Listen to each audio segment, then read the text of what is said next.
greatest marketing triumphs in the entertainment field is video games.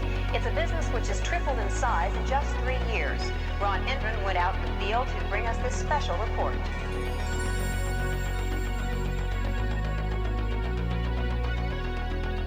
All over the country, armies of young people are blasting away at invaders from outer space and paying for the privilege. I'll be looking at the electronic game craze, which has not only fascinated the nation, but which has created some interesting problems as well.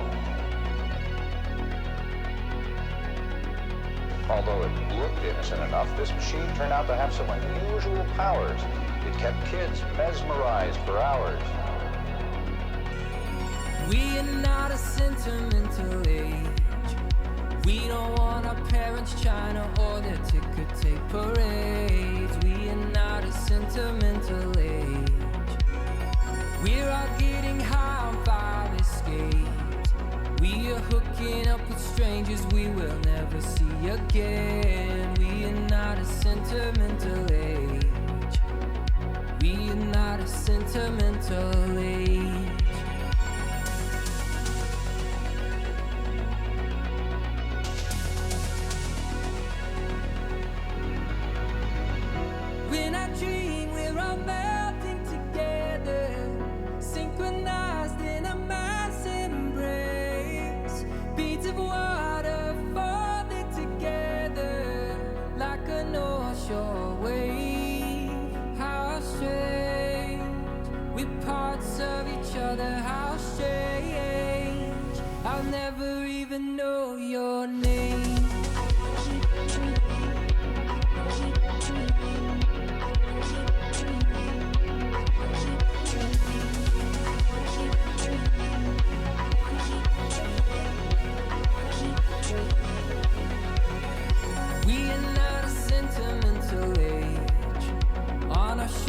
Is a boulder of a debt we cannot pay. We are not a sentimental age. My diagnosis says I tend to disengage. I'd rather have my privacy, I'd rather have my space. These are just the pills I have to take. We are not a sentimental age.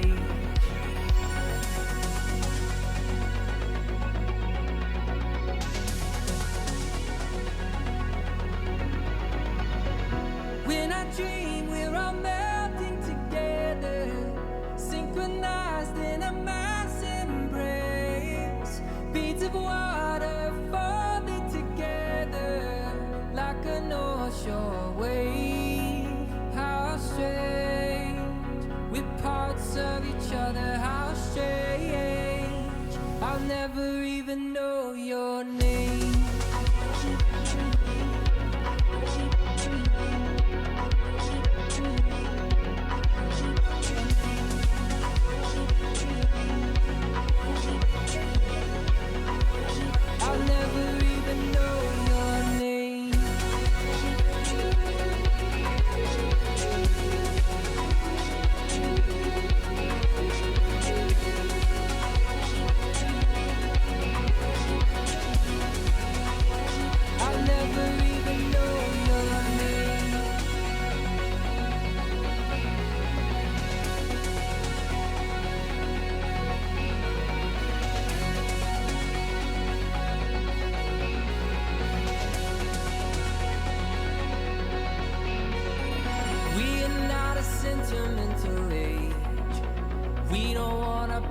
China or their ticker tape parades. We are not a sentimental age. We are not a sentimental age.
just makes you feel alive.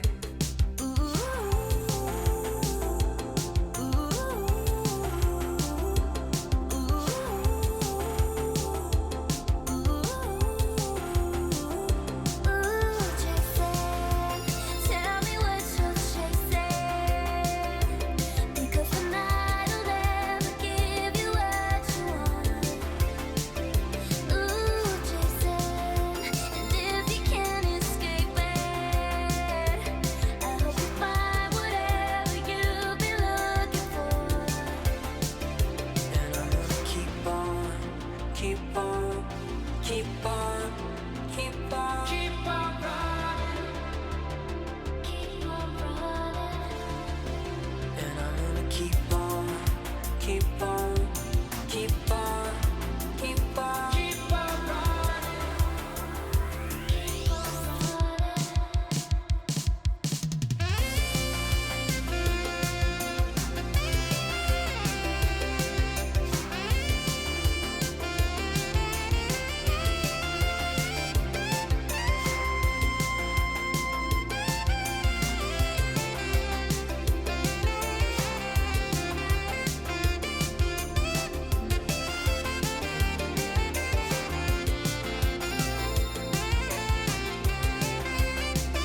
Good. Hi, everyone, and welcome to OWASP Ottawa's video virtual pandemic meetup for April 2020. I'm really excited because we have two great speakers this evening, and we're going to start them off very, very shortly. But before we do that, I want to stop the slides and talk about a couple of things specific to the slides that, as I stumble over my words here, I just wanted to highlight a couple of things. First of all, I want to thank all our volunteers that are involved that help keep OWASP Ottawa going. The other thing I want to mention is to become a member of OWASP. You get perks, you get an email address, and you get discounts on various OWASP's events and things, and you can actually support a local chapter. The other thing I wanted to point out is how you can connect with us. We have our own Slack, and we have a self-invite Heroku app, which you can connect to and access our Slack. We're also on Twitter, and obviously you found us on YouTube, so you already know about that. The only other thing is that in the YouTube channel, there'll be a place where you can actually ask our presenters questions. And if you have any questions after, we'll put them in the channel or put them in the chat, and we'll post the questions or ask the questions to our presenters after that. Beyond that, I hope that everybody's safe, healthy, and isolating. And so without further ado, I'm going to introduce our first speaker. Tanya, I've known for a long time. How long has it been? I don't know. Since I started volunteering at OWASP Ottawa, I think. Yeah. 3, 4 years? 3, 4 years, maybe? 3 or 4 years. She is one of the co-founders of OWASP Ottawa. And so we're really, really happy to welcome her back from her warmer and much more nicer climate, Victoria. And before she starts, you were involved with the chapter for at least 4 years. And you've started off and co-founded DevSlop, which is the DevOps education project. You do countless blog articles, workshops, and talks. And in fact, before you were flying all over the place, and now you're virtually flying over the place, presenting and guiding and mentoring. You also co-founded WOSEC and Cyber Mentoring Mondays, which has the hashtag Cyber Mentoring Mondays, which used to be Mentoring Mondays, till everybody sort of picked up on that, and it sort of went off in various different things. And you've been a professional computer geek for 20 plus years. Your words, not mine.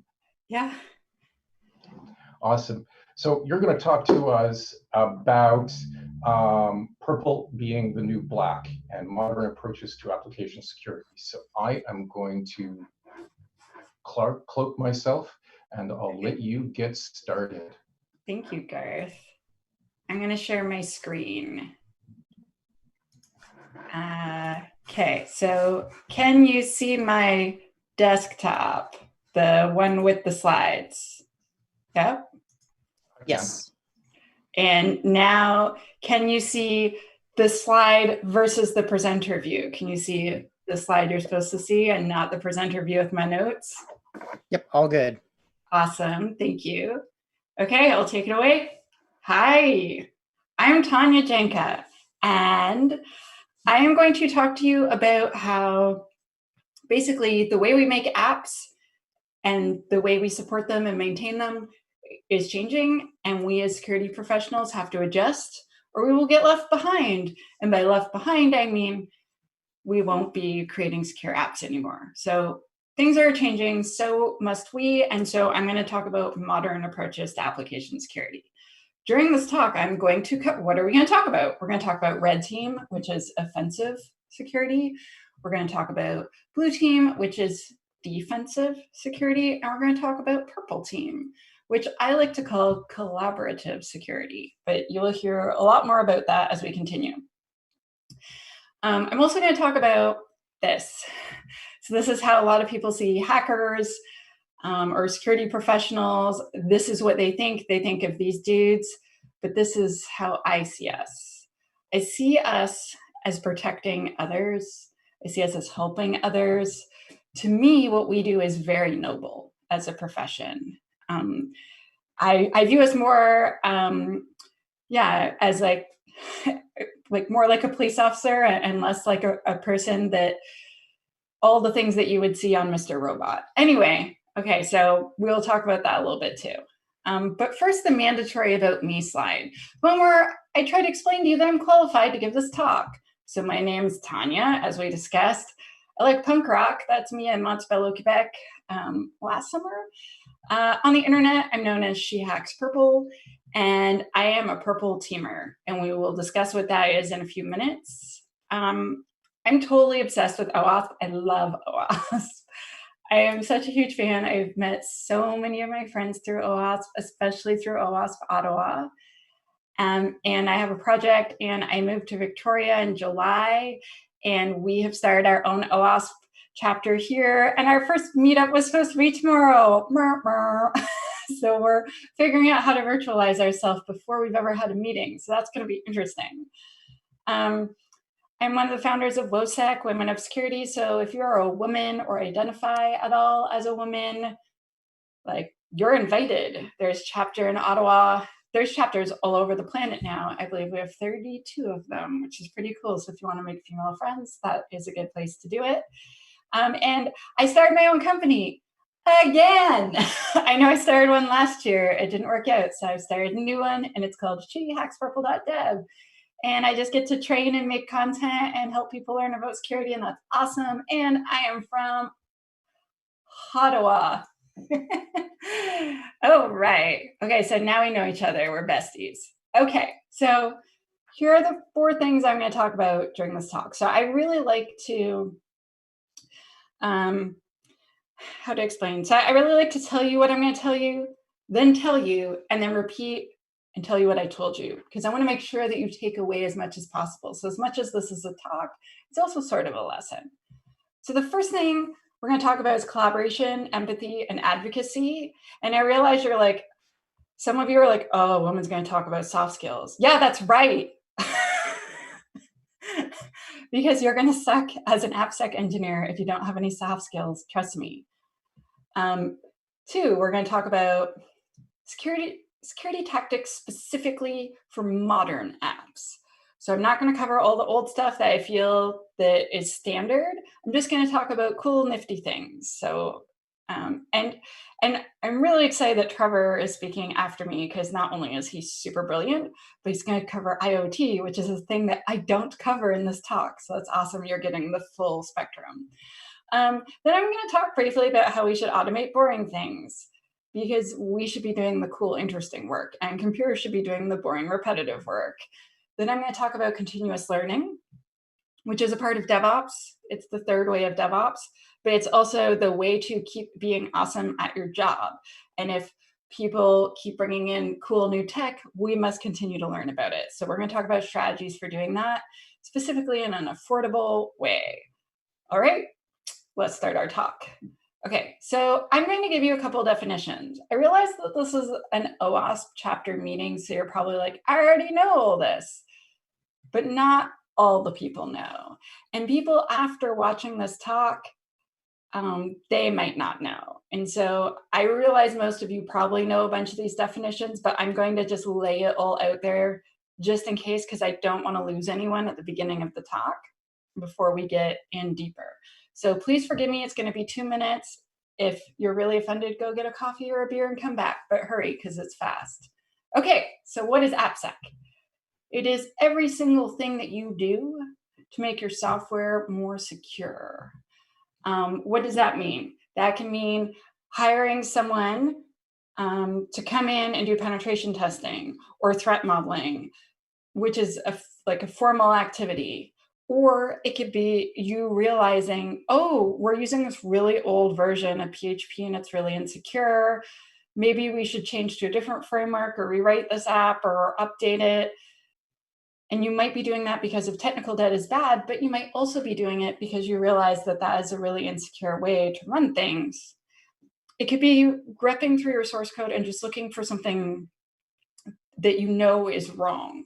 So there could be an old string function where you found out because you had a pen tester come in, 2 months ago. They said, oh, this function is really insecure, you shouldn't use it. So then you went and took it upon yourself to look through all of your source code in your entire company and change it and update it to a more secure way to do it. All of those things are ABSEC. If you're trying to make your software more secure, you are fighting the good fight. So what is DevSecOps then? Right? Because people say DevOps is supposed to include security. So what is DevSecOps? It is what we do as ABSEC professionals in a DevOps environment. So it is me adjusting myself to still get the same, reach the same goals, but maybe get there in a different way, right? So if everyone's sprinting, then I need to sprint as a security professional. My friend Imran taught me this. So what's RedTeam? So we discussed earlier, RedTeam is attackers and offensive security. But what do I mean by that? It does not mean we run around being offensive and saying swear words. It means that we're adversarial. It means doing testing that is aggressive, often against production systems, not with the intention to destroy things, but with the intentions to exploit, with the intentions to see how far you can get and test real boundaries. So we're trying to find real risks. So unlike, for instance, threat modeling, which is more of a paper exercise, which is still extremely important, red teaming is more about finding out what the actual risks are. So if you're doing pen testing, you are a red team, just to be clear. Okay, so what is blue team? They are our defenders. So they do things like ensuring our defenses are effective, making sure that we have defenses, like patching, monitoring, logging, responding to incidents, using like creating tools or adding, installing tools and configuring them to defend us from abuse. That is what blue team does. Okay, so now on to purple, right? So you're like, where is she going with this? Collaboration, empathy, and advocacy. So let's explain. Purple team, so some people say it's blue team plus red team, right? That's how I started getting called a purple teamer, because I was a pen tester, but then I just kept doing ABSEC at people. Like I would find a bug and then I would go to the developer's desk and talk to them about it. And sometimes I'd even sit down with them and code a solution. And so I kept doing both sides. And one day someone pointed out that's purple team. It turns out to do purple team, you need to collaborate and you need to talk and communicate. You need to cooperate. It means things like teaching. It means like providing tools, showing someone how to use a tool. It just sounds weird, but it's like a lot of helping. Sometimes, like I refer to my position at most places as the bridge in between security and devs, because I'm on both of their sides, if that makes sense. And I believe that Purple Team is the entire umbrella of application security, because Blue Team, all those cool tools and defending is under there, but also Red Team, penetration testing, pushing boundaries, more aggressive, like for instance, making regressive unit testing, all of that. It's still all under ABSEC, like all of that is part of the umbrella to make sure our apps are secure. So what do you do if you're on a red team? So you check with developers to make sure the things you're going to do are okay. You give them guidance. You enable them whatever way you can. So sometimes you create things so they're self-service. You give them tools. If you have to, you create tools for them, if that's within your abilities. You create documentation that actually makes sense and is readable and understandable, and you advocate for both security and the developers. So it's important that you can try to be in the middle of both, which might sound really weird. I realize a lot of people are like, you can't be on both sides. you can report to the security team, but you can still empathize definitely with the developers. You can understand that if you wait another week before you do the test, that you're going to give them all the test results the night before go live, and that will be a disaster for them, right? If we're not working in silos and we are collaborating, then you can actually be able to see those sides and do a better job. PurpleTeam is a modern approach to application security. Previously, we used to section security way off from the developers, and quite frankly, way back in the day, security teams didn't have anyone that knew anything about software development. They would tell the software developers to stop writing crappy code, and that was basically their guidance. And now we have full application security programs. There's tools. There's just all sorts of stuff around this now. An entire industry has been built over the past couple of years. Before, it used to just be at some places and it was quite rare, but now most places are trying to have ABSEC programs, and that's awesome. So what do I mean by advocacy? So advocating means support or recommendation of a cause or a policy. So in our case, we want to support all the security policies. And security policies can be, passwords are stored, hashed and salted in databases or in blob storage in a database, let's say. And that's it, right? And that could be a thing that we support and we show recommendation for. So we could support that by creating a wiki page that explains how, or creating a template for it of secure code and sharing it, right? So that's one way that we could advocate. If we want to advocate for security and be successful, there are some principles we can follow to make sure that we're doing it in a way where we're going to get the results we want. And they are, okay, so first, self-service. So the principle is independence, but the outcome is self-service. Whenever possible, don't make people wait on you. Everyone wants everything to be automated. Everyone wants to go get their own. That's the way software developers are. I know, because I was a software developer for way longer than I did security. We need to trust them, and they need to be able to trust us. I'm not saying that we should break need to know. I'm not saying that we should just tell them everything, but it's really important that they can trust us as much as we can trust them. We want to empower them. Oh, human-centric approach. Remember that there are people. The main important part is just if you remember that they're people. I think sometimes we'll make a policy. So for instance, like, here's our 80-page secure coding standard, and it's coming into force next month. And it's like, no one can comply to that. That will never be ready. And no one has enough time to memorize these 80 pages. Like, where is this coming from? Could we meet in the middle? So remembering they're humans, empowering them. So give them tools, give them knowledge, give them processes, give them the things they need so that they can go off and be awesome. Equal opportunity. So this is one of my opinions. So I feel it's really important everyone has access to security. I've worked at places where the head architects felt that their staff were too dumb to learn security, and they didn't want to teach any of them. And to me, that's tragedy. I feel like investing in your staff is always better. However, that's my opinion.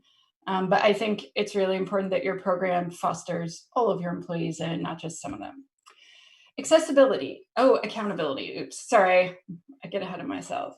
So accountability, it's really important that both sides are accountable. So like, if I break the build, I expect them to not just go around it and publish anyway, because software developers totally can if they want to. You can't stop them. But at the same time, if I did break the build and it was a false positive, it is my responsibility to fix that false positive and probably apologize like crazy for breaking the build with a false positive, because that sucks. Last one, accessibility. As an example, Ottawa is bilingual. So if you can, for instance, make all of your content available in both official languages, that would be a great way to make things more accessible. Another thing you could do is, some people are better at watching videos, some people are better at reading books, some people are better at listening to things. If you're able to provide content in different types of formats, you might be able to get that last 10 to 15% of people who aren't able to consume the one format of content you're originally going to do. And we want everyone on board for security, not just most of the people. Okay, so empathy. Turns out soft skills are life skills, but some people just don't seem to think they need them. And to be clear, you will be an awful application security professional if you have no empathy. If you can't see anything from other people's side, how are you going to make valid recommendations? I strongly believe that if you don't have any soft skills, you're not going to get very far in your career. It's very rare. I know that back in the day, we used to let lots of really inappropriate behavior fly, but that's not really going so well anymore for those people. And it's much better to just not be a jerk. Try to work well with others, but especially if you're going to be in this position where you are the bridge between the two teams, it's really, really important that you can hear both sides and that you're able to hear them, not just listen. Okay, so it is my opinion that the media is totally obsessed with hackers. It feels like they're idolizing them. It feels like they seem to think they're really important. It seems like they think that that's all we do, and that you just like click a button and then you're inside the CIA's database. It's so easy, and like it's ridiculous the way that they show us, but also that seems to be the only thing that people think that InfoSec people do. And if you don't think that we have an obsession with hackers, think about all of the different movies about accountants that you've seen in your life. Yeah, there's a reason for that. It's because we're obsessed with hackers. And our obsession with hackers is resulting, in my opinion, with damage to our industry. So one of the things is we have this financial model we can't afford, where we try to like pen test an app into being secure. It does not matter if you have an amazing, wow, holy crap, pen tester come once a year, if you don't fix any of those bugs they found. It doesn't matter if you spend all your money on one pen test on one app if all your other apps have had zero security attention, because as a bad guy, the first thing I would do is go look at the oldest piece of crap on your network and give it all my attention to start, right? It's causing a bias in the way that we spend our money so that it's not the most effective for our clients. I also feel like we're driving people away from our industry because they think they don't belong. Like people will tell me like, you don't look like a hacker. I'm like, I guess you don't know what hackers look like, right? Like I'm an InfoSec professional. You don't have to look like this dude. And don't get me wrong, I really liked watching this TV show. It was fun and amusing, but I don't want anyone to think of that guy when I tell them I work in information security. So I started this thing called Mentoring Monday on the internet, which is now called Cyber Mentoring Monday because some ad agency got a hold of it because our hashtag got really, really popular. So they decided that they would take it away, which sucks. But anyway, now we have our own hashtag again. And I pair people on the internet with professional mentors. And the first 6 months to almost a year, every single person was just like, I want to be a penetration tester. I want to be a penetration tester. And that's how I started out too, because I had only known people that did penetration testing. I didn't know there were other jobs. And when I found that ABSEC was a job that I could actually get paid for, I was so happy. Because to be quite frank, I'm not a great pen tester. I am such a care bear. I'm like, oh, let me spend this extra time that I should be doing more testing, helping them figure out how to like, totally destroy this bug class, and like, let me educate you on this, and let's talk about waitlists. And it turned out like my passion is like the helping care bear style of security, but I still fit. And there's still definitely a spot for me. And I feel like when we portray ourselves like Mr. Robot, that we're telling a lot of people that they don't fit. And then we have less awesome humans that are joining our industry, and we need their help. In case you haven't got the memo, we need everyone's help. There are a lot of jobs with no qualified person to do them, so we cannot be scaring people away. Okay, so now I love this image. I used to work with this woman named Ashley McNamara at Microsoft, and she's an amazing artist. And she made this for me because I told her, whenever I don't know what to do and I'm stuck on a security thing, I just shine the OWASP bat signal into the sky. And by that, I mean, I tweet and tag them. And then all of the community comes and helps me. They're amazing. And so she made this for me, and it's beautiful. And if I was there, I would be handing out lots of stickers. I ordered like 2,000 of them and can't give them to anyone. They're burning a hole in my pocket. I want to give them away. But anyway, let's talk about modern apps and how we secure them. So what the PurpleTeam does, and by do, I mean like hands-on activities. Zero trust. So let's have some history for a second. So when I first started in security, and like long ago, way before that, what we would do is we would act like a castle when we would design networks. We would put a big wall all the way around it. And then once you're inside, we're like, you're probably cool. And we would just trust you. And I get it. I get why. However, it turned out that wasn't a good plan because one, malicious insiders would just have free range on everything.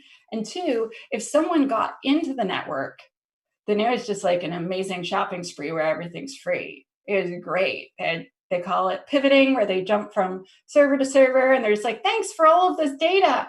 Awesome. Cool, great, gotta go. So the concept of zero trust, I can't remember what group created it, and I totally should have this in my notes, but I don't. And then it was popularized by Google, the idea that instead of protecting the perimeter, let's deny by default. So let's say I have an app, and there's an API, and there's a database, and the app talks to the API sometimes, and the app talks to the database sometimes. Well, that database should not be accessible by anyone except for the service account from that app. So if I, as Tanya, I'm like, oh, I want to go look in that database, it should say, no, I don't think so, unless I'm the DBA, right? So it should just be locked down. All the ports closed, everything just completely locked down, and only a list of who should have access. So trust no one. So this means between applications. This means within your application. So if you have a security module that's really quite important, you might have that part re-authenticate before you get to there. Your configuration, so closing all of your ports and other things that you're not using, or for instance, shutting off all of the HTTP verbs that you're not using as part of your app. Close everything unless you need it. And definitely with your network. So no more zones where everything is trusted in that zone. Now no one trusts anyone. Partnered with zero trust is a similar concept called assume breach. So it's slightly different. The idea is that you design for and react as though you've been breached, whether you have been or not. So if there's the possibility that you've been breached, you go check it out. So an example would be, for instance, let's say you're running a responsible disclosure program and someone reports a really critical bug. And the first thing you should do is issue an incident, because someone who reported that is not necessarily the first person who found it. It could have been exploited multiple times before then. So you go and you investigate it as though you might have been breached, and you verify that you haven't, and you go fix it. A lot of people don't think to do that, but if you assume breach, you might find a whole bunch of things have happened that you were totally unaware of. Okay, so the next thing is serverless and logic apps. So a logic app is like a trigger. If a certain thing happens, it triggers, and the only thing logic apps do is they call serverless apps, usually. So a logic app could trigger, let's say, if someone tries to log in more than 20 times in 10 seconds. So let's say that that triggers a resource quota has been met, and we're done, right? So I'm seeing Garth's picture come up. my network vaporized. It's okay, welcome back. Sorry about that. I'll cloak as soon as I can get my mouse together. It's okay. I also saw Sharif. It says your name is Sharif, and I was like, what? Sharif's here? Hi. Well, now you understand that I'm actually Scottish, and so I'm using someone else's account. Okay, I'll continue my talk. So serverless apps are apps with no server. Just kidding. There's more to it than that. So the idea of a serverless app is that it is an app that does not run most of the time. And it just runs and takes up space, like memory space and hard drive space when it's running. So for instance, you could have a serverless app and all it does is it calls me and tells me, oh, the logic app triggered and it looks like someone checked a secret into your GitHub account. And so then it actually sends me an email and sends me a text and then calls my phone, okay? So you would only pay for the time that the serverless app is actually running. So it would explode a container, run whatever it's supposed to do, and then self-destruct when it's done. So you might have an app, a serverless app that only runs 9 seconds per month. This can save you a lot of money.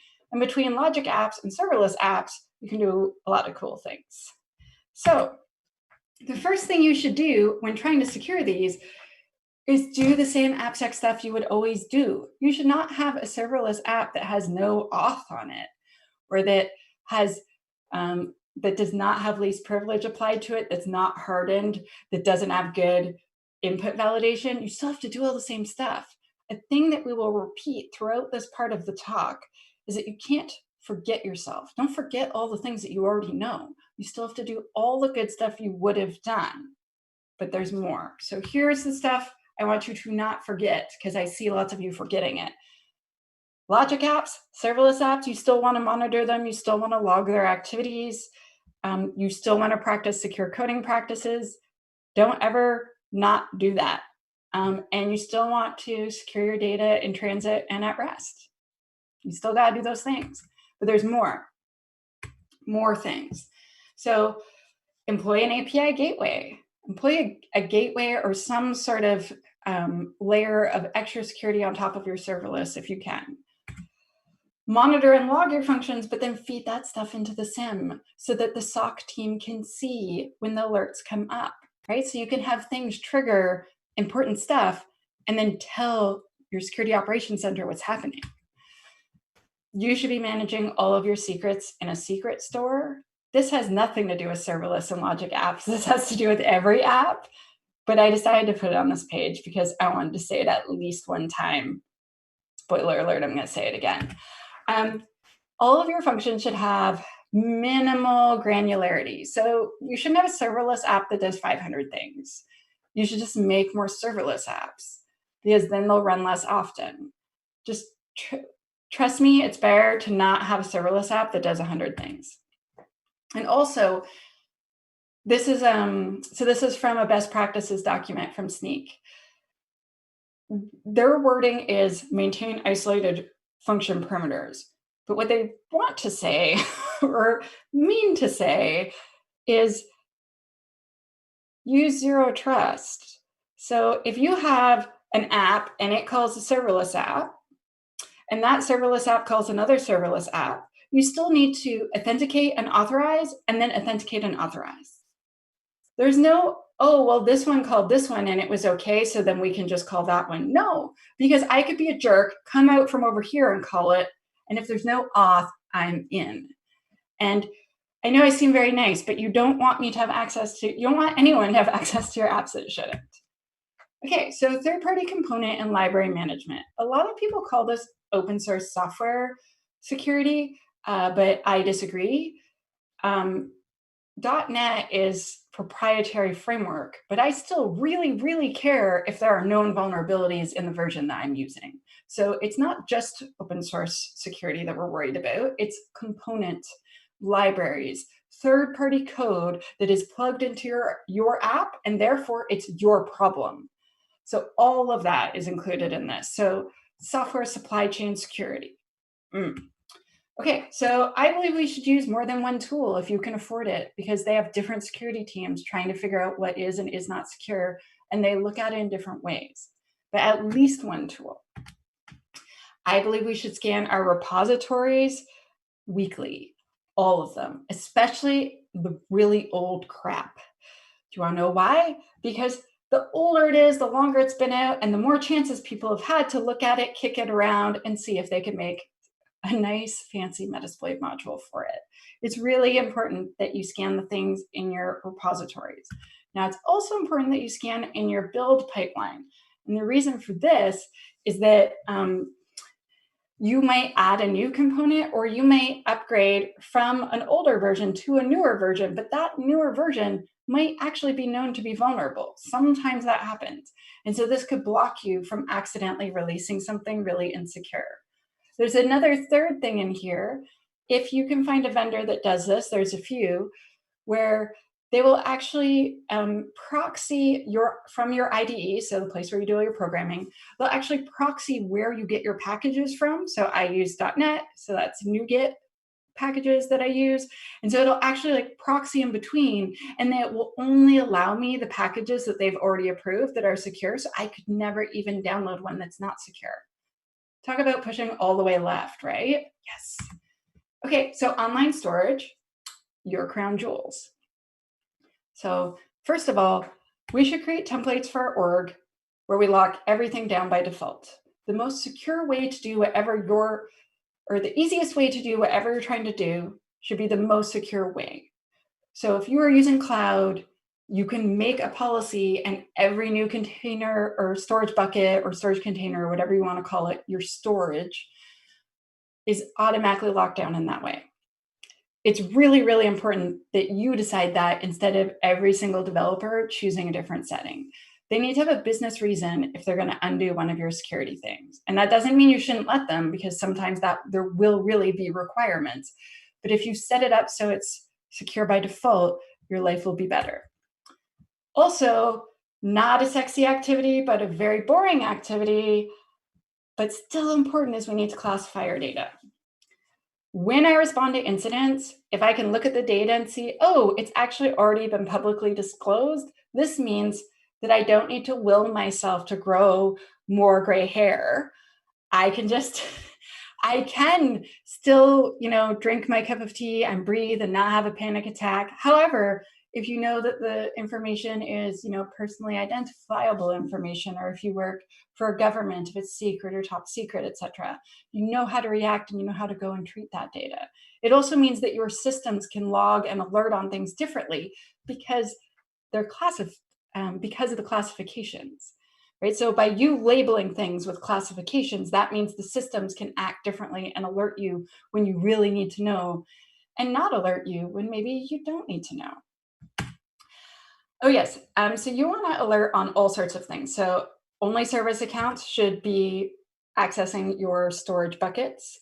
And so if my account, like Tanya Janca's account, goes to go into a storage bucket in the middle of the night, something's probably wrong. And that's something that you can alert on.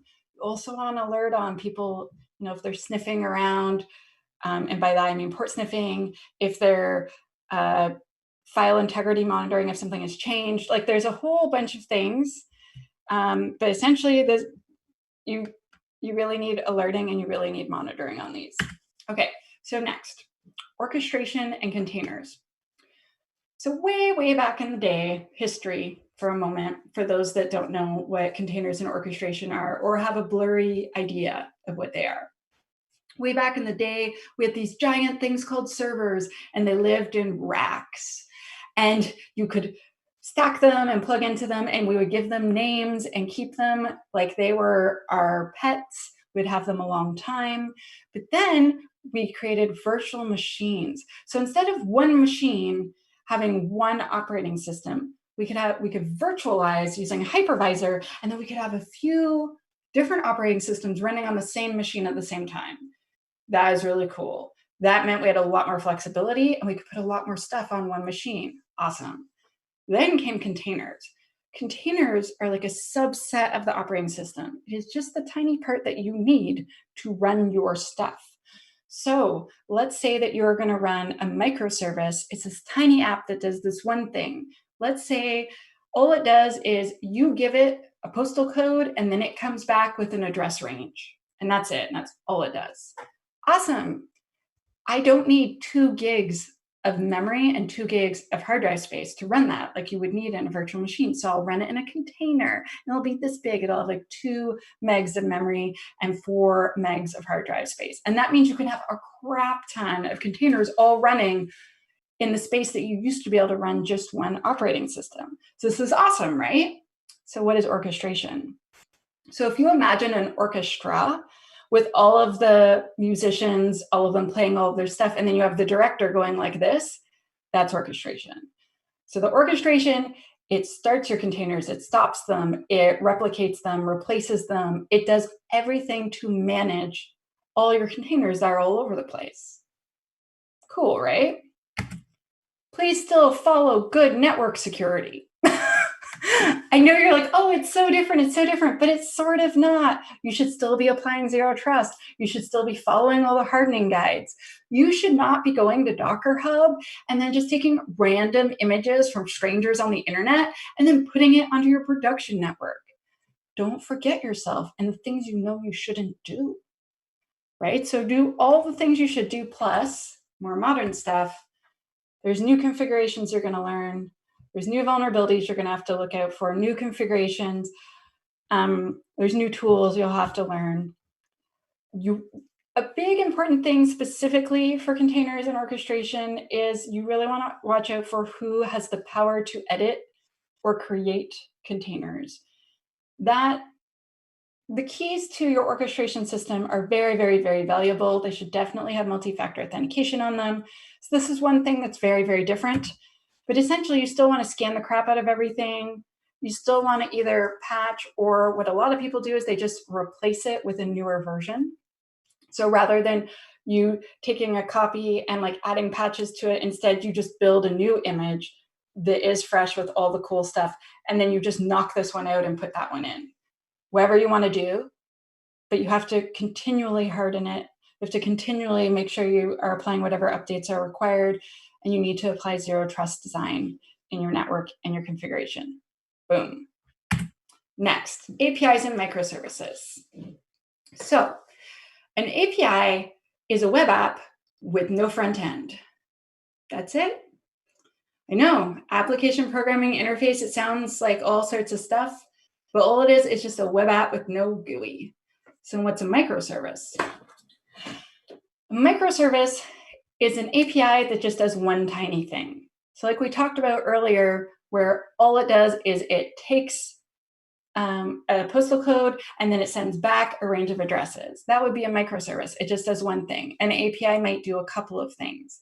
So for instance, I think that you can file your taxes using an API or something. Like that's how, so like I use my tax software and then it calls the APIs behind and files it for me.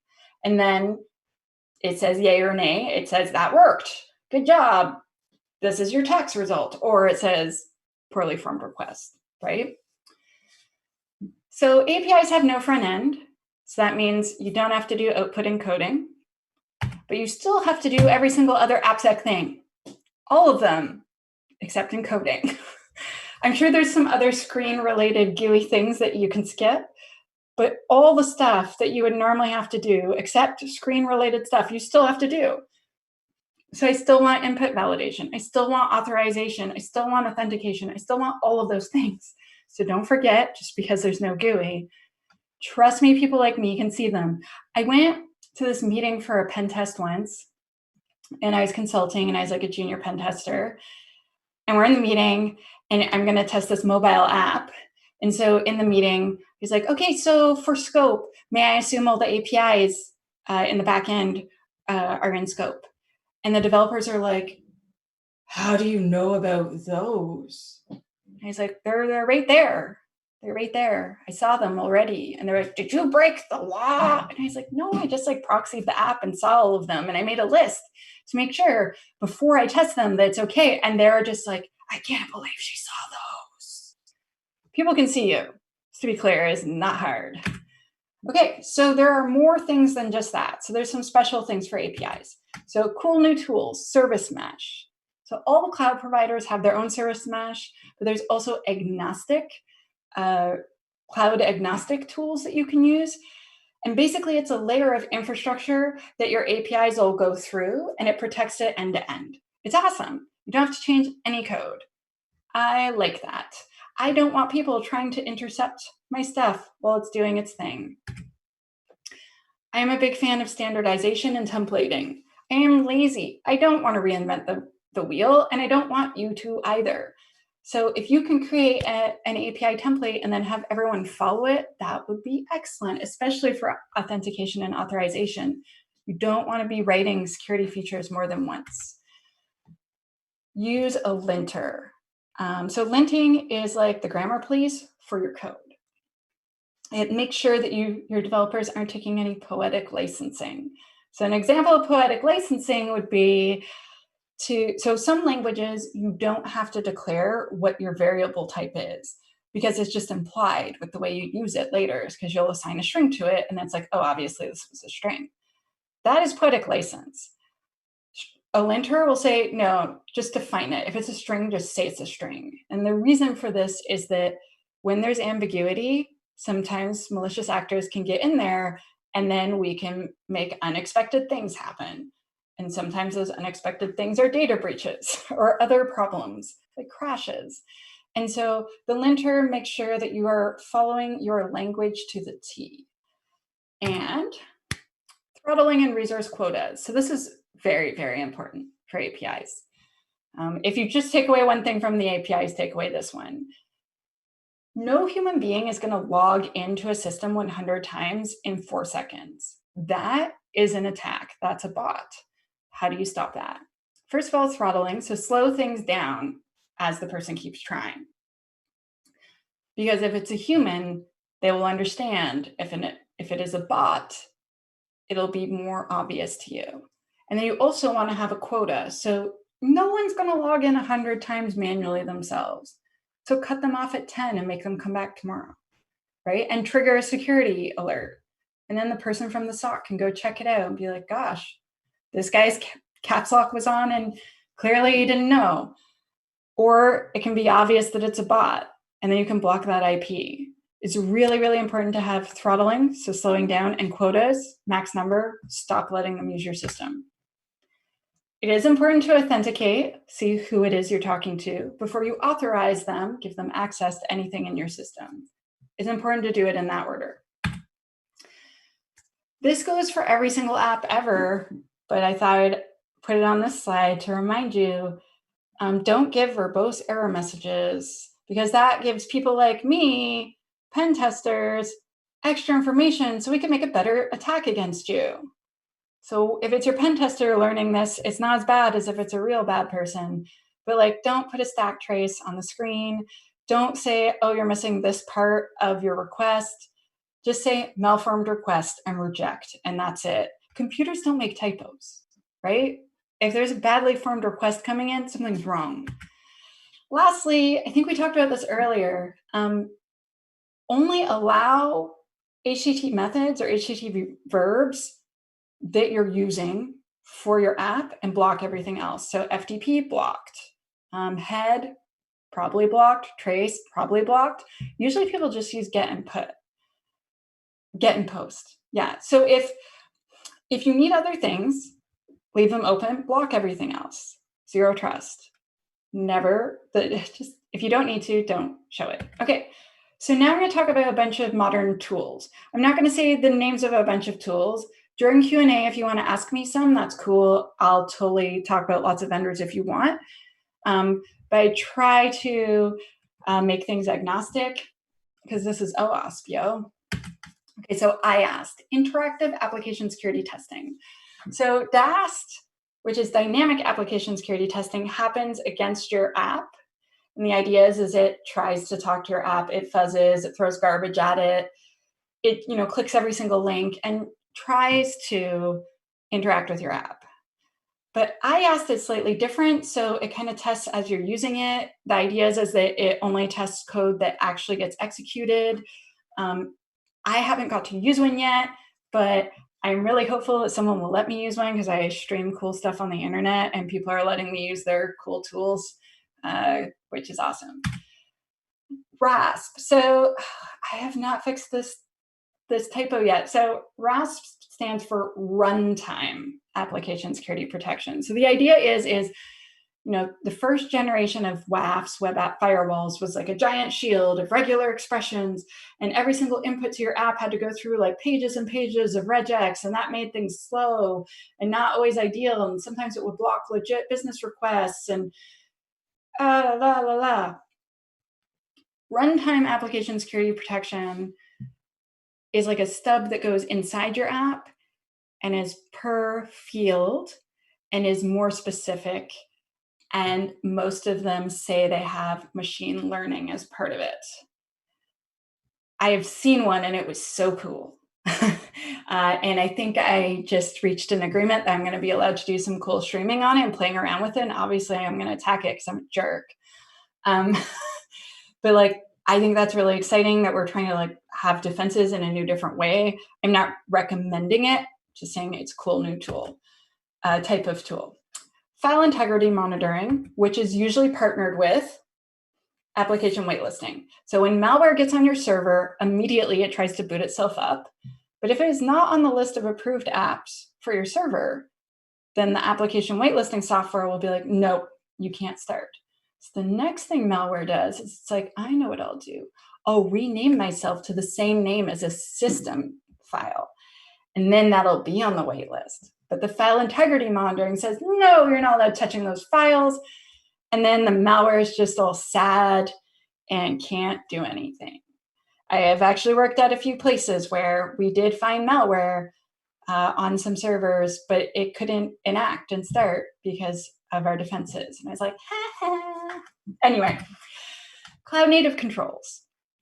So each of the cloud providers is developing their own security controls. And quite frankly, a lot of them are really cool. There's also third parties that are developing tools that are only specifically for the cloud. And a bunch of them are really cool. If you are paying for a cloud service and it includes some security tools, you should use them because you are paying for them.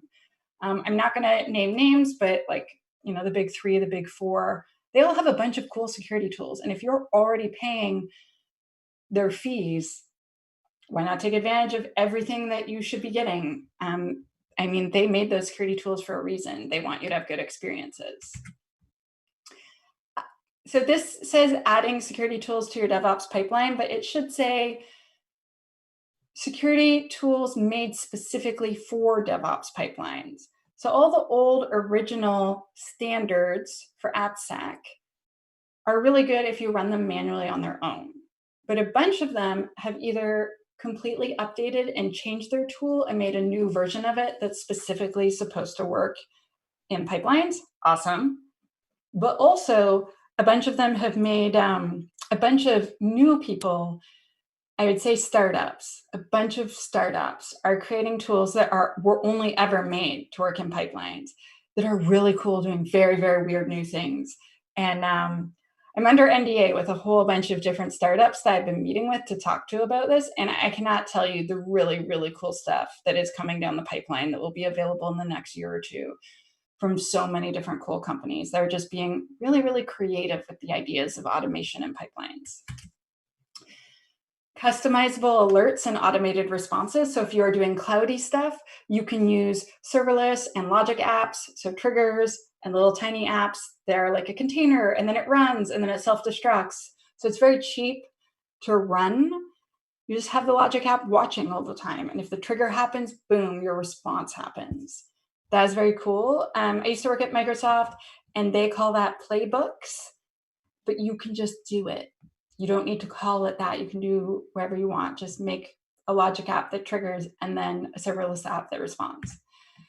The last one, which I've seen recently, is application inventory tools. So last year I started a company and that's what we were doing, and we failed, and that's fine. It's hard to start a startup, trust me. But that said, I still think the problem is extremely cool. And there's not so many companies. There's like 3 companies. And what they're doing is so cool.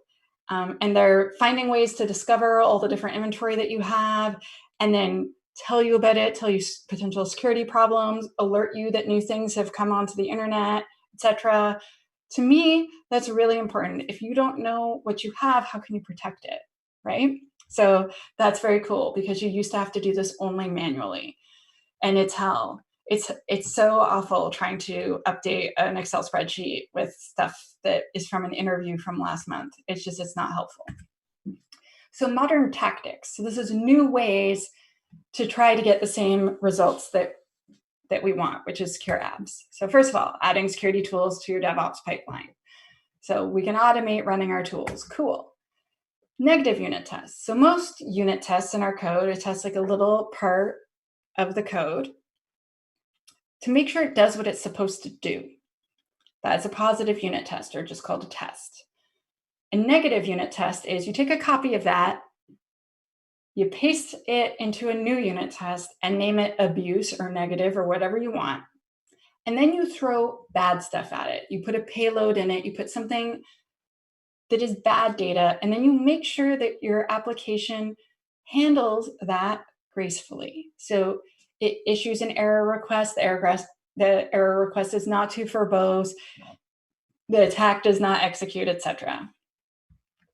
If you can get these into your systems, this means you can have regression testing of your security with every check-in. That's amazing. Another thing I'm seeing is people breaking security activities into sprints. If your software developers and your ops folks are sprinting, we should sprint too, right?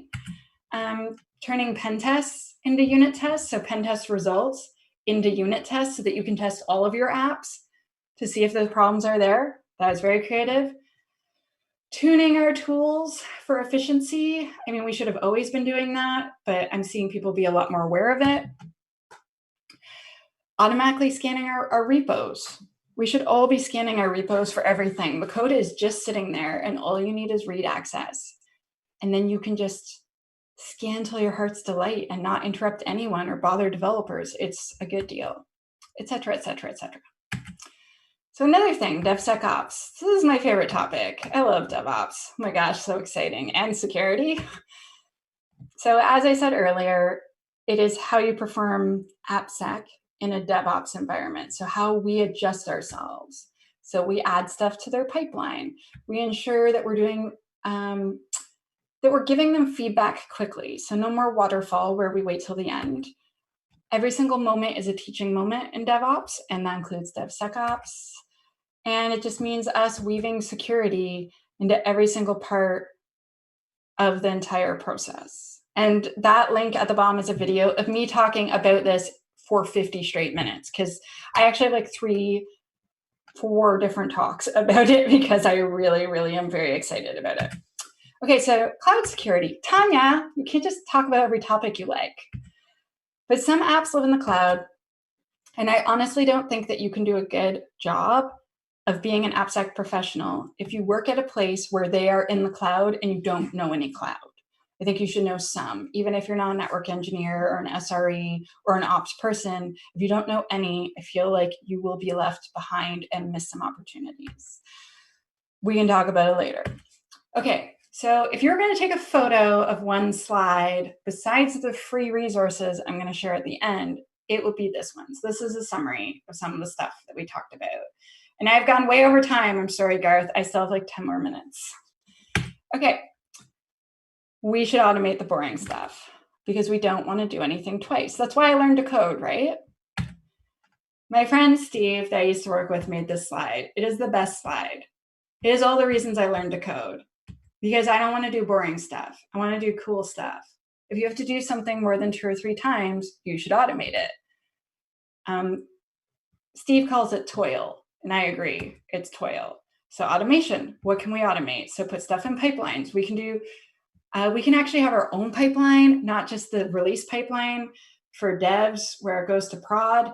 We could just have our own pipeline that just like does a zillion security tests in a row while we go home for the weekend. And then we look at the results on Monday. It's awesome. If they're doing infrastructure as code, we can do security as code. That's really cool. We can add security tooling to all the things that the apps people are doing. And that includes like adding stuff to their IDE and like webhooks and other things to make their lives better.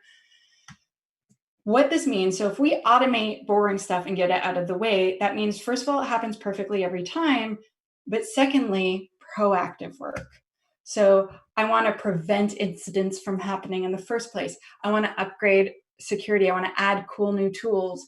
I don't want to clean up messes all the time. So basically, less toil, more triumph. That's how I view DevOps. Less toil, more triumph. And so what we were doing here today, and what you're going to continue doing after my talk when you see Trevor's awesome talk, is you are going to learn, right? So we're not going to get very far in life or in our careers if we don't keep learning, especially in tech. And so let's talk about ways we can keep learning. So every moment's a teaching moment. This was a hard lesson for me when I joined security. I remember one of my managers, he insisted on us telling all of the dirty details of this awful incident that we'd had. And we invited the dev teams, and he told a story of the whole thing. And like, our team had not done well. It was very bad. Bad things happened. And I can't tell you about them. However, when he told all the developers all of our dirty laundry, they were all on our side after. They're all like, we're behind you. This is never happening again. Not on our watch. And all of a sudden, they were like, ones that had been really resistant before to any of the security requests were like, I got this. And so so we have to keep teaching, in summary. Okay, so every moment's a teaching moment. So we have to prioritize learning, because otherwise it definitely won't happen. Even if something bad happens, you can still teach. Or if something really awesome happens, you can teach that. We should celebrate when things are good. You can do a micro lesson, you can do a lunch and learn, you can do a workshop, you can do like computer-based training. There's no right answer. It's what works for your staff and what you can afford. So DevOps people are just going to keep bringing cool stuff in, and we have to learn it, because otherwise they're just going to keep doing it, right? Because they'll just go around us. They literally are probably already going around you, just to be clear. Okay, so I have found a lot of success with making a learning block in my calendar for 2 hours once a week. I've had a lot of staff like be able to like read a whole book slowly over the course of a few months with like that 2 hours, and they don't do the 2 hours every week. You know, if your week's really wild and full of so many things and stressful, you skip it that week. But if most weeks you do it, I completed 3 university courses that way. You can do job shadowing, mentoring, on-the-job training. I'm a big fan of that, teaching each other, sharing information between teams, like having one team present to the other team. I'm also a huge fan of measuring everything. If you look at your top 3 things that all your tools are finding, and you make lunch and learns on that and send like little emails and create some templates for secure code around that, you could probably stamp 2 out of the 3 out if you try really hard. That would be a huge, huge win. You can build your own training if you feel up to it. Okay, so now I'm going to tell you a little story about the time that I invented DevOps. Not true. So I went to RSA. I presented at RSA last year and this year. And last year, after I got home, my friend called me and she had the funniest story for me. She's like, okay, so she lives in a different city than me. She's like, so this person from my office came back from work and they're like, wow, that Tanya Janca person's so amazing. She invented this really cool thing called DevOps. And my friend was aware that is not true. A whole bunch of people invented DevOps a long time ago, and none of them were me. But this person had not been on any form of training for over 10 years. This was the first time that they had heard of DevOps. Think about that. That person had not been in any training and had not even heard of DevOps before and thought that I had invented it that year. That is awful. And that person held a senior position where they worked. So you don't want to be that person, right? You don't want any of your staff to be that person. So it's really, really important we prioritize learning, because that person's making decisions on behalf of their org. And I mean, as much as I want people to think I'm really cool and think I made DevOps, I didn't. And that's not the important thing. The important thing is that they have a lot of learning to do and they're really far behind. Okay, so in conclusion, a bit of a rant. I am totally sick and tired of people thinking of this guy. I am nothing like this guy. This is not what a hacker looks like. This is what a hacker looks like. Look in the mirror. That is what a hacker looks like. Look at me. A hacker looks like a person that wants to help and protect others, a person that wants to solve problems, a person that really, really cares. That is what a hacker looks like. It is really important to me that we change the stereotype, because I feel like we are losing out on so many opportunities to have really amazing human beings as part of our industry because of this really silly, we're badasses, blah, blah, blah, burn down all the things. Like, yes, hack the planet is fun. However, this guy doesn't make me want to go work with him. This person does. This is my friend Steph. She's great. Also, be nice to developers. They are our friends.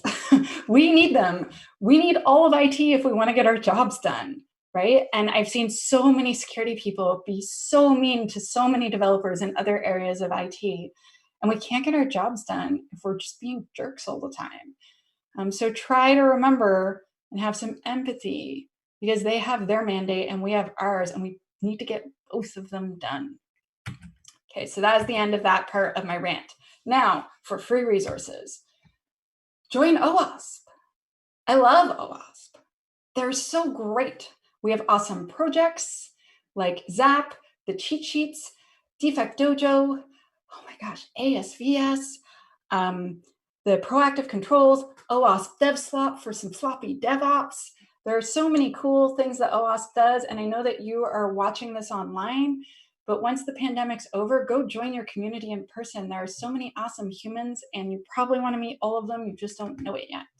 I've met so many of my friends at OWASP and through OWASP. I can't tell you enough how important it was to me that I joined OWASP. My entire career, that is the best thing that ever happened. WOSEC, Women of Security. Do you want to meet more cool lady friends? Because I do. If we, once a month, we French and bitch. And we all go as a big group to other events. So none of us is the only woman there, because that is weird when you go to a CTF or like a programming meetup and there's 35 dudes and they all look at you like you're a zebra or something. And if you show up with a gang of girls, as we call it, then it's not intimidating anymore. So if you want to know what that's about, go check us out. Cyber Mentoring Monday. If you have worked in security or whatever it is that you do for 2 or more years, you know enough to be a mentor. There's someone who wishes they knew as much as you so that one day they could do the same job as you. There are people that want to be SOC analysts, people that want to be pen testers, people that want to do ABSEC. You answering them and suggesting, watch this talk changed my life, read this book, let's have a virtual coffee and talk about your options. I cannot tell you how valuable it is to a person, but also how it makes them feel. There's no formal education that you can take and then you're an ABSEC professional or you're a DevSecOps professional right now. So there's no clear career path of how you become one of us. So someone reaching their hand out and inviting someone in is extremely meaningful. So look at this hashtag and answer someone. You will make their entire month. And lastly, every Monday, yeah. And lastly, resources, me. I stream and tweet and blog and video and do all of the things. And I have courses now. I have my first online course at shexpurple.dev and it's called Application Security 101. Boom, I'm so excited. So come join me on the internet. I'd love to hang out. And what have we learned today? So we have learned what PurpleTeam is. We've learned about collaboration and how empathy is actually a thing you need if you want to do your job well. And we learned a whole bunch about modern tools and practices for the win, so we can be awesome. And with that, I would like to thank you for your time and attention today. The slides are available right now. If you look at the link at the top left hand of your screen, the bit.ly one, I promise I'm not going to hack you. Those are these slides. Thank you very much for your time and attention today. Awesome. Are there any questions? I'll just have a quick look at the chat, but I had one right off the bat, and I was wondering if you could share with us, if someone wanted to get started in ABSEC, what should they do? Oh, that's such a good question. So I got into ABSEC by getting a professional mentor and joining OWASP. And my professional mentor helped guide me about what to learn and how to learn it cheaply. I also then made more and more friends at OWASP, and they were helpful in directing my learning. And then with all of that networking and all of that learning, then eventually I found a job. I am a big fan of professional mentors. I'm a big fan of community and networking. That is what worked for me. If you are less social, you might want to try studying a lot and getting certifications. Nancy Garishe, who is one of the chapter leaders, runs a nonprofit called Secure That Cert, and she helps people get certs. That is a really cool thing that she's doing. I wish it was more than just in Ottawa. Because people are always asking me, how do I get this cert? And I'm like, I don't know, ask Nancy. She's the one that has like 20. They're doing something online now. Oh, they are. Oh, so cool. Maybe. I don't know that for a fact, but maybe she'll chime in on the chat and tell us something. But there's also Hack the Box as well, might be another alternative. She's also involved in the local chapter for that. I feel like a lot of developer education is focused around hacking things. And honestly, if you want to learn how to do secure coding, you should probably teach them secure coding instead of how to hack things. Like the defense and the hack are not always related, if that makes sense. I'm a little bit confused by that on some, like, I'm seeing like mixed results with those things. Like hacking's fun, smashing things is fun. So that was the first question, was for a beginner, but if you're a little more advanced than that, where would you go for something a little bit more advanced? More cowbell. Obviously, first of all, more cowbell. I am biased. My site is good. Also, there's the web app Hacker's Handbook for if you want to do offensive things. For defensive things, there's the Secure SDLC by Microsoft, which is quite intense. But there's also Secure DevOps, written by Julian, what is his last name? The guy from Firefox that's awesome, that gives all those talks. Damn it, I'll have to look it up. His book's good. There's also the OWASP cheat sheets. So whatever the thing is that you're trying to do, I literally do this constantly whenever I'm doing anything. Like I'm like, oh, I'm helping a client with this. I'll just look up the OWASP cheat sheet. It's just like all these super brilliant dudes got together, and I think some women too, and just each picked a topic they were super duper expert at and just made a cheat sheet. They have 98 cheat sheets and they're free. They're totally amazing. I literally reference the XSS filter evasion cheat sheet constantly. It makes my life wonderful. So that is definitely a more advanced place that you could go if there's a specific thing you need. Or just look up in your favorite search engine, OWASP, and then the thing that you need to know, and you'll almost always get a really good answer. Cool. Are there any questions in the chat? There is one, and if I'm reading this correctly, how important is it to learn penetration testing to be an ABSEC engineer? I don't think you necessarily have to learn pen testing at all. You definitely are going to end up running some scanning tools because you need to scan things, but pen tester is a job. There's also threat modeling as a job. There's also, like, there's all the things. I don't think that every ABSEC engineer is expected to be able to wear every single hat. How do you feel about that, Garth? I guess that depends. A lot of the job descriptions I get sent are really for an entire department as opposed to an individual job. But yes, there's also the loaded ABSEC engineer is a bit of a loaded term. Is that does it apply to a DevOps pipeline and securing a DevOps pipeline? Is it related to testing? Is it defensive? What is it? And so the devil comes into the details. There's also that difference between penetration testing sort of being at the network layer versus web application testing. Mm-hmm. So it's you may want to learn all the things, but it really depends on whether you're trying to be a better coder and to architect things more defensively, or do you really just want to work from a more of a bounty or from an offensive point of view. So, but thank you very much, and I'm so glad you were able to join us this evening. Oh, thank you so much for having me, Garth. It was so nice to see you. And be so tricked we'll, into thinking that you were Sharif briefly. If Sharif's watching, hi. Hi, team. It's one of the, he may very well be online. I don't know. I'm just borrowing his account, so I'm cyber squatting. But then I'm talking to a person who has a Pacific tropical background, real background. We'll move to your next presentation, so we'll have to talk about that.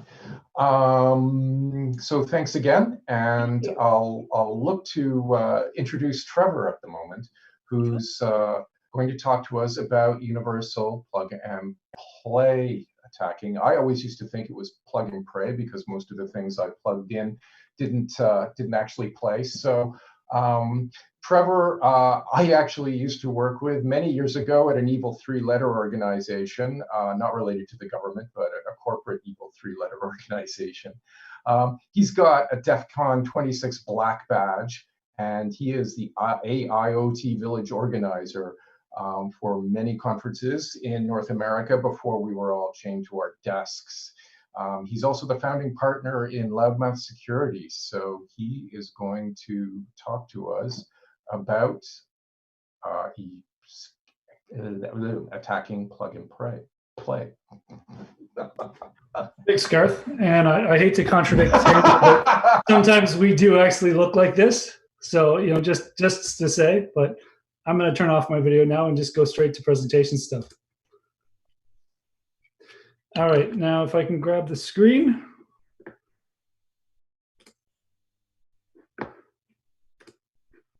And if everybody can see my screen here.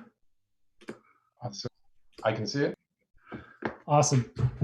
All right, thanks everyone for joining, and thanks Tanya for the great talk before us, and thanks for the introduction.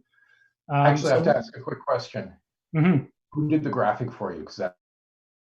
The graphic is actually done by a guy named Benjamin Paulus. He's an artist out of the Netherlands. I found him from some artwork that he did for a French techno DJ that I follow. So he did some pretty cool art. I reached out to him, and he did our artwork for us. So I'm going to be talking about hacking IoT devices over UPnP. So a brief intro to what I'm going to talk about. First, I'm going to do some introductions about who I am. I'll do some introductions into what is IoT. I'll talk a little bit about what is UPnP, or Universal Plug and Play. We'll do some demos, and then I'll have a Q&A at the end. All right, so as Garth introduced, I'm Trevor Stavato. I've been in offensive security for over 10 years, closer to 12, but 10 is a nice round number. I founded Loudmouth Security in 2016. Loudmouth is a offensive consulting security company. We do pen testing, application vulnerability assessments, that kind of stuff. These are my handles. If you want to reach out and contact me, this is how you can do it. Feels like a prior life. I was in a software development role, and I switched from that into application sec at that three-letter agency that Garth was referring to. And then learned about all the mistakes that I made as a software developer when I started breaking apps. I'm active in the security community. As you mentioned, I participate in presenting IoT Village. I helped build the RFID Village, and we presented conferences across Canada and in the US, and we're starting to venture in some overseas as well. I'm RedTeam lead for a great CTF called Pros versus Joes. It's a red versus blue CTF. The main event happens at B-Sides Las Vegas, but unfortunately, because of the whole COVID situation this year, that was announced it's not happening this year. Also, I was lucky enough to be on a team to win a prestigious black badge at the DEF CON 26. And fun story time. If you guys want to take me out for a beer sometime, I'd be happy to tell you about the how we turned one badge into 4 badges. That was a fun experience. All right, so intro to what is IoT. The term Internet of Things was first coined in 1999 by a guy named Kevin Ashton, but his definition was mainly referring to RFID in supply chain monitoring, so smart tracking of commodities as they move through a supply chain. A more formal definition of Internet of Things is a network of physical devices, vehicles, home appliances, and other items embedded with electronics, software, sensors, actuators, and connectivity, which enables these things to connect and exchange data, creating opportunities for more direct integration of the physical world into computer-based systems. That is a mouthful. But the definition keeps expanding.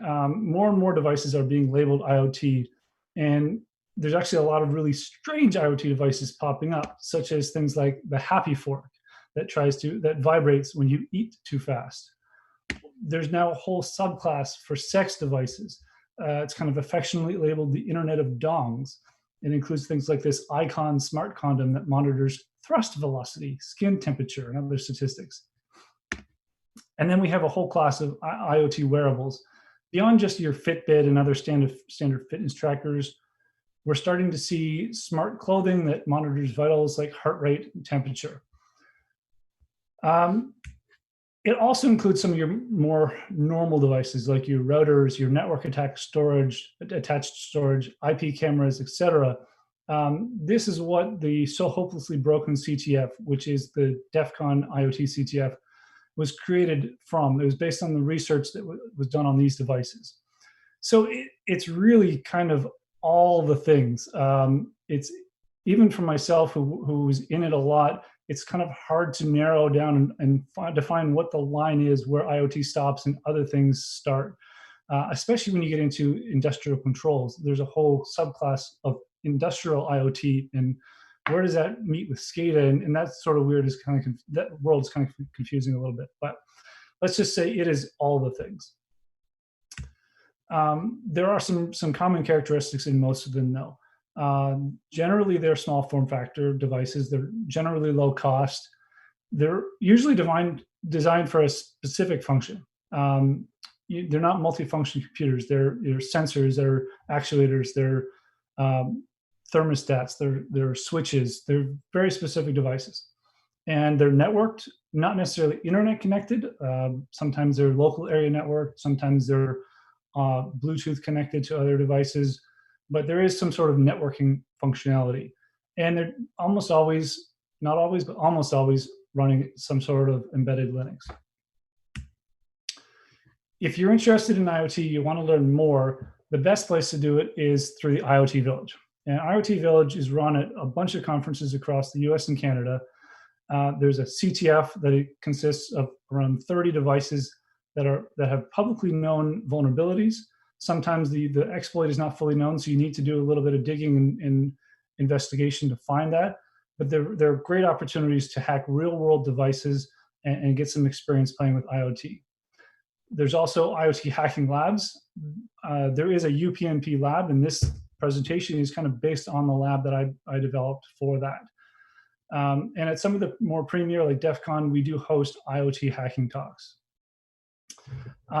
This isn't publicly announced yet. I'm kind of letting the bean out of the bag, but we are doing our first ever all virtual IoT Village online, May 28th to 30th. Watch iotvillage.org for more information and for the official announcements of this. So what is UPnP, or Universal Plug and Play? It's a set of protocols designed for device discovery and interaction. So basically, a device can get on the network, discover, control, monitor other devices on the network without any user involvement, whatever. This is what's referred to as zero configuration networking. It uses very standard protocols, HTTP, XML, SOAP, things that have been around for a while. And devices can advertise their functionality, interact with other devices to do things like port forwarding, data sharing for network storage, media streaming, and even some smart home control, which one of the demos will show about that.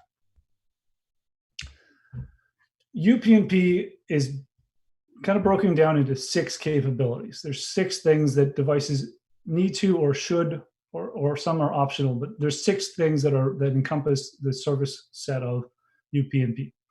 The first and probably most important is addressing. The device, once it gets on a network, it needs to get an IP.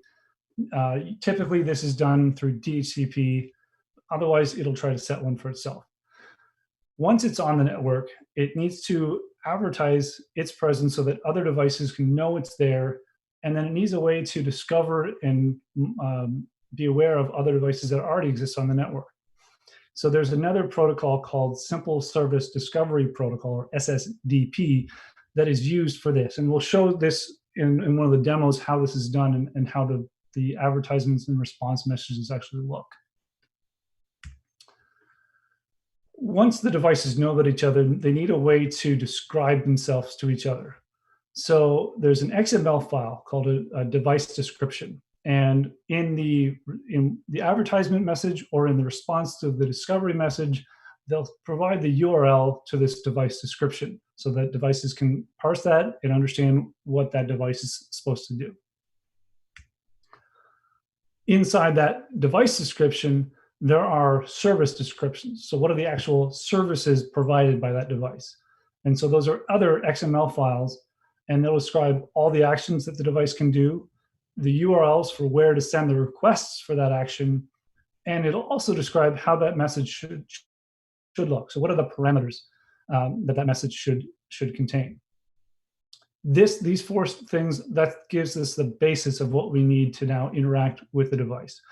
It has an IP, we know how to find it, we know what it is, and we know what its actions are.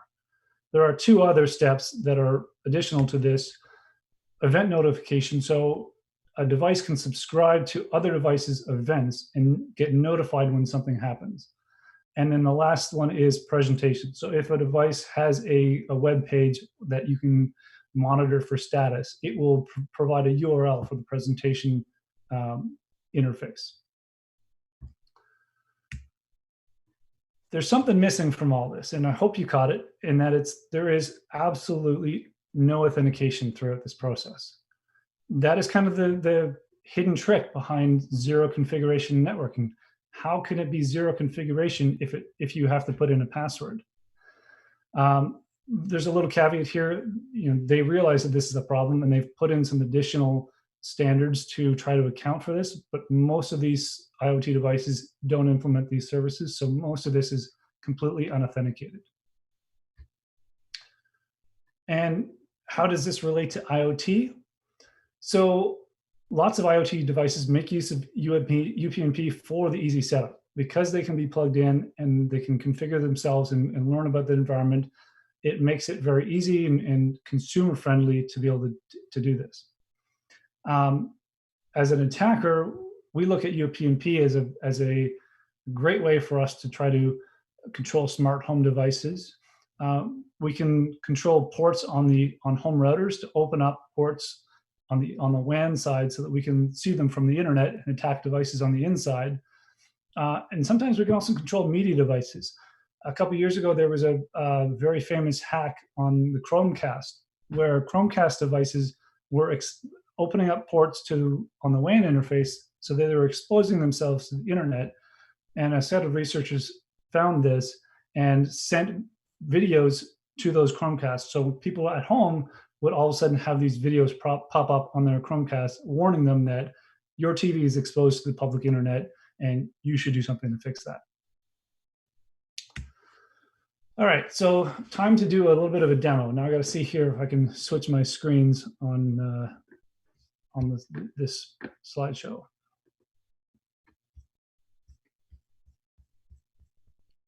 I'm going to stop sharing for a second and share a different screen.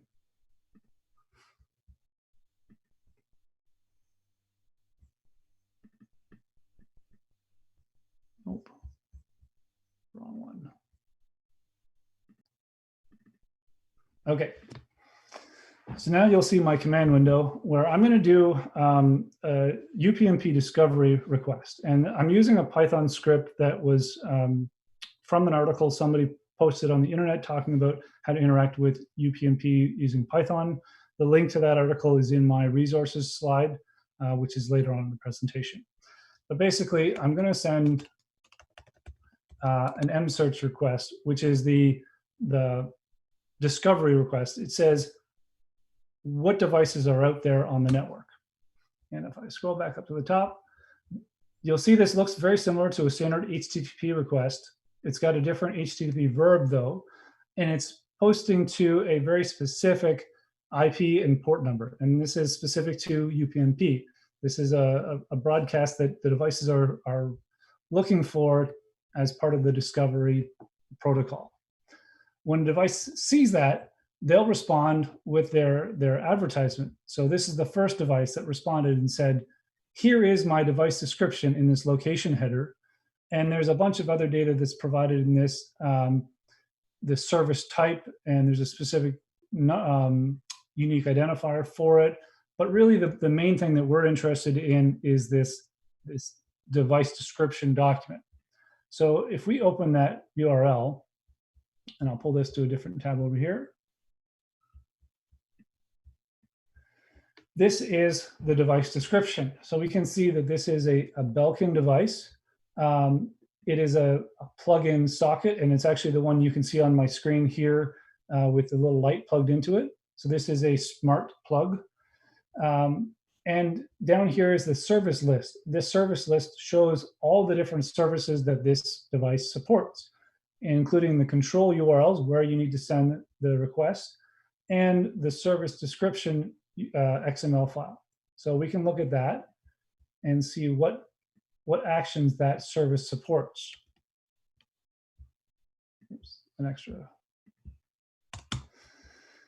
All right, there we go. So there's the service description for that service. So we can see the actions, the argument, the action names, for example, get network list, and then the argument values that it's expecting. In this case, for example, connect home network, it's looking for an SSID variable, an auth variable, a password, encrypt, and channel, et cetera, et cetera. So this describes all the parameters that you need to interact with this. So you can parse this and build out a SOAP request to make these actions actually happen. There's a bunch of tools that are already available for interacting with UPnP. Miranda is one of them that's built into Kali Linux. Another one that I've played with is UPnP Hunter. It's an extension to BURP Suite, if you're familiar with the BURP web proxy. And it's an extension that allows you to use BURP to search for and create requests and send those requests to the repeater and intruder tabs, which allow you to do fuzzing and parameter manipulation on these requests. I've played a lot with both of those, and I had a lot of issues with. I'm going to go back to my presentation here.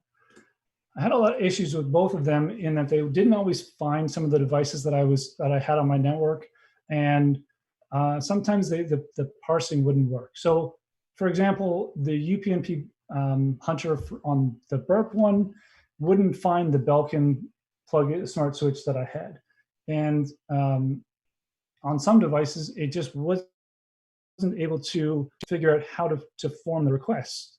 So I looked into the code of this UPnP Hunter because it was public on GitHub, and I've made a new and improved version of UPnP Hunter. This will be available on the Loudmouth GitLab website, and the link for that is in the resources later. But this Hunter now performs 2 different device discovery requests, and that was the key to why some of the devices weren't responding. Some of them are looking for specifically a certain type of discovery request, and when only one is sent, it won't respond unless the other one is sent. So this now will do both discovery methods. The old version of UPnP Hunter was using regex to do parsing of the XML files, which was just kind of clunky and didn't really work when the XML wasn't structured the way you expected. So this version uses actual real XML parsing to parse that data. And I've changed the interface on how you manage the discovered action. So I'll switch back up. On the old version, you used to select the UPnP device description, and then it would tell you how many methods were in that, and then you could send them all to intruder or all to repeater. The problem with that was I would sometimes have services that have 30, 40, 50 requests in them, and I had to send all of them to the repeater and then dig through each tab on repeater to find them. So the new layout, the new version, allows you to select the service description, and then within that service description, the specific action you want to target. Then you can see the full request as it looks in SOAP, and then send that either to repeater or to intruder. So this gives you a lot more flexibility and makes it a lot easier for you to start doing fuzzing without having to dig through 100 BURP repeater tabs. So I'm going to give a demo of this now, and I'm going to switch my screen sharing one more time.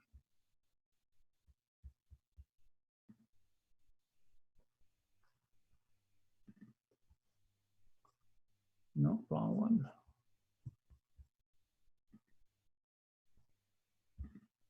There we go. Okay, so I'm going to show you first, if you're not familiar with how to add an extension into BURP, it's really simple. So this is the BURP suite. When you come into BURP, there's a tab called Extender, and this is even available in the Community Edition, the free edition from BURP. You can go to the Extender tab, and then you can click Add. The extension for in this case is a Python extension. And then if you download the file from our GitLab, you just select that Python file, and then it will load. And once it's loaded, you'll see that there is a new tab that appears in BURP. And this is the Bee Hunter tab. So now I can start discovery on my network, and it will send out the search requests. It'll find the device descriptions. It'll parse them. It'll parse the service descriptions. And then it will return me back a list of the IPs, the services, and all the actions that can happen. So here we go. Now we have 2 devices on this network that support UPnP. I'm going to look at this one because I know this one is the smart switch. This is the one we looked at the service description for before. And there is a service on this called the event service and a specific action called set binary state. And binary 1 or 0 on or off, that says to me that this is probably something that'll turn the light on or off. So I've sent that to repeater. I come into repeater, and I'm going to remove all the fuzz here because that's just something that the plugin puts in to tell you where you can start injecting and putting in different parameters. And I'm just going to put a 1 in the binary state. And if you watch the presentation, the switch on the other screen here, you can see, there you go. Completely unauthenticated. I was able to turn that light on, and I can turn it back off again. So that's showing you smart home control over UPnP. Super straightforward, super easy. One of the maybe more dangerous parts of UPnP, and I'm going to go back to Bee Hunter here, is routers support UPnP. Almost all of them support them by default. And one of the services that they support is the WAN IP connection. So if I select my router, the .1, and I select the WAN IP connection service, one of the requests or actions I can do is add port mapping. And what this does is it creates a new port mapping on the WAN interface, so on the internet-facing side, saying, open up this port and direct it to this internal port on this internal IP address. And so what I'm going to do is I'm going to do a demo of that. So first of all, I'm going to show you one of the other methods, that is the get external IP address. So this method will tell us what is the WAN IP address for this device. So if I run that, it brings me back a WAN IP address of 86.33. And if I do an nmap of that,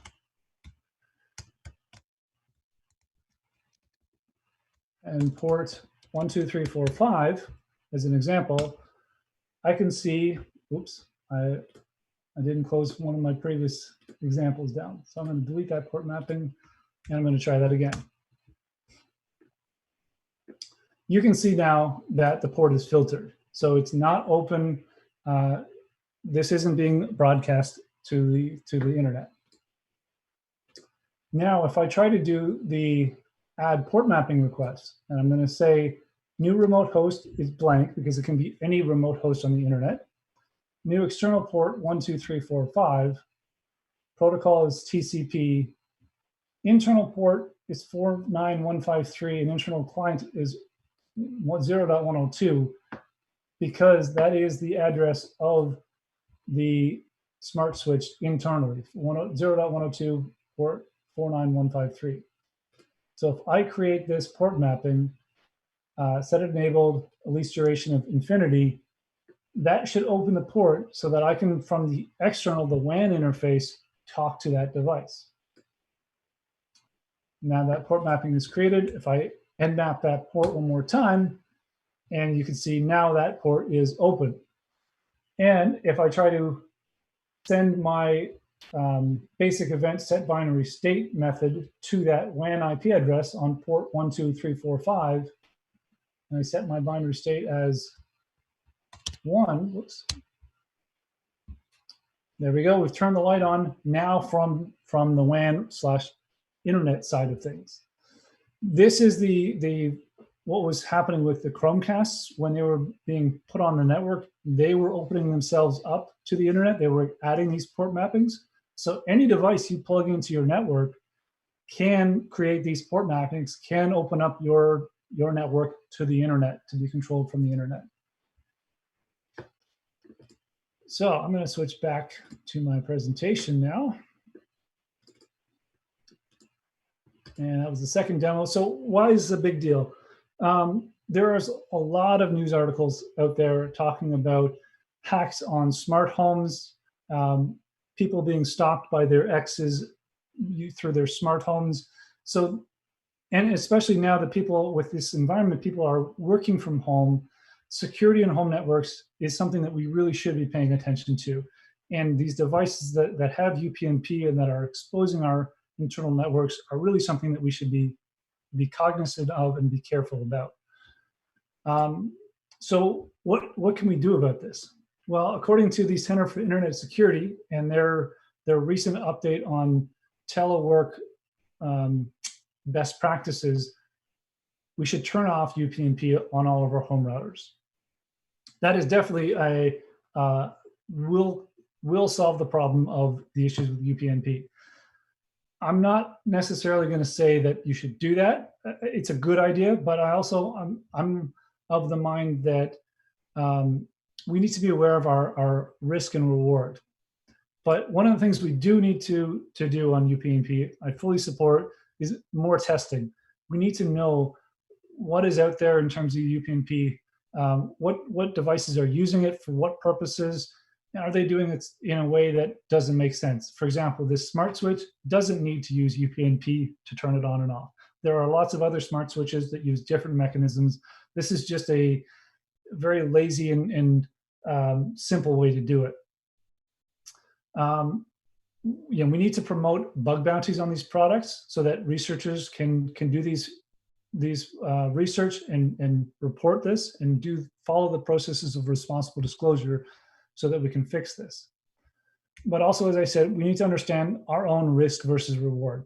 I'm not going to go and turn off every UPnP device in my house because there are some things that I do understand there is a benefit to having that. There are some conveniences provided by UPnP. At the same time, I know which devices I want to have on because I know what functionality they're providing and what they're doing to my home network. So I'm able to make that decision. And if you're an educated person, you can make those decisions yourself rather than just doing the blanket turn off UPnP. But if you're completely risk adverse, you don't want to have any exposure, don't want to deal with finding out what devices on your network deal with UPnP, then by all means, turn it off altogether. And that is the end of my presentation that I have for you right now. If there are any other questions, I'm happy to take them. Hang on a second, I'm just turning off the UPnP on my wireless router. And I'll just put this slide up. This is the resources where you can find the GitLab extension for BURP, the do-it-yourself with Python, and then the article about the security remedies for telework from Center for Internet Security. Awesome. This is amazing. I learned today. I learned. What was what originally brought you into the realm of UPnP? Well, so starting with IoT Village and doing a lot of that work, when we were creating IoT Village in Canada, we needed to build our own CTF. The group that does it down in the States, they have their own So Hopelessly Broken, and we wanted to sort of emulate that and build that here. So there was an intensive phase where we were buying devices, doing research, finding vulnerabilities on them. And UPnP offers a lot of interesting ways that we can play with and exploit vulnerabilities on these devices. But I was frustrated with the tooling that was available. As I said, Miranda wasn't working for me. It would just hang. This UPnP B Hunter wasn't finding some of the devices. So that's where I really started getting involved in understanding the protocol more, making the changes to UPnP B Hunter so that it would actually work for the situations that I was using it for. And then I turned that knowledge into the lab that we've created that is part of one of the IoT 101 courses that we do as part of IoT Village. Yeah, this is going to be coming up a lot more, especially with a lot of devices on the network being used and harnessed for botnets. And the fact that my son showed me a tweet from a fridge, not my own. So that sort of, why do I want my fridge that tweets? I don't know, who took the last beer? But at the end of the day, it's the technology is being put there, and like you say, it needs to be adequately tested. And actually, that's a really good point as well. Something else I meant to highlight was the service that I showed with the port mapping was mapping an external WAN interface port to an internal client. But in some cases, they're not actually checking whether you're referring it to an internal client or not. So some devices will allow you to refer that to an external internet resident IP address. So you can do sort of proxying through somebody's home router using the UPnP and sort of obfuscate your trails by going through their UPnP. Well, this is fascinating, and we'll look forward to your future work. I hope everyone's bookmarked the iotvillage.org site, so we can watch this space and see what you come up with. I had a question about the original UPnP Hunter that you found and started using. Was that an active repo, or had it been dormant for some time? It hadn't been updated for a while. When I'd made my changes, I reached out to the author on Twitter. I told him about what I was doing, and I showed him the version that I created. He's since taken some of my changes, but he didn't like the interface changes that I did, which, I mean, everybody's open to their own preferences. But so he hasn't incorporated everything, but he's taken some of it. He's still using regex parsing for his XML parsing, which still boggles me, but he has fixed some of the issues that I found. All right, that's good. That's good. Will your plugin be part of the App Store, the B App Store? That is to be determined. Because there's already the B Hunter, I don't really want to create a copy in B App Store and sort of. I mean, I want to pay respect to the person who created it in the first place, because they did a great job in creating it, and I think it's a very valuable tool, even though I find it's maybe not as useful as I would like. So I haven't decided yet whether I'm going to try to push this to the B App Store. For now, I'm just exposing this through our GitLab and making it available there to anybody that wants to use it. Awesome. Awesome. Well, we'll look forward to future installments, and maybe you can talk to us about it at your next presentation at OWASP Ottawa. Sounds good. Awesome. Well, unless I'm just looking over the chat, there doesn't seem to be any other questions. So I think at that point, we're pretty much at the end for what we have for April. There was only, if you give up the screen, I'm going to take over and I will actually share. Let me get the right one here.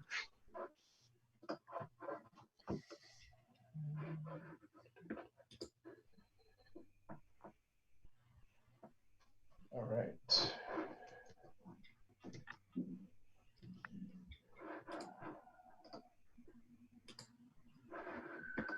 There we go.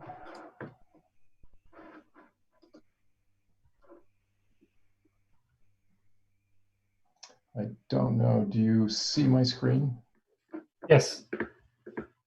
So I just wanted to say something about if anybody is interested in presenting at any one of our future meetups, we have a site on Sessionize where you can submit your talks and we can review them and go through them. We accept lightning, middle, or full presentations. If you have an idea, we'd like to hear your pitch. So check out that URL at Sessionize. And if you have any questions, you can reach out to us on Twitter, on Slack, or even in the YouTube chat. Anyways, so thanks again, Trevor. Thanks again, Tanya. And we'll see you next month. That's all. Thanks very much. Thank you. Talk to you later. Bye.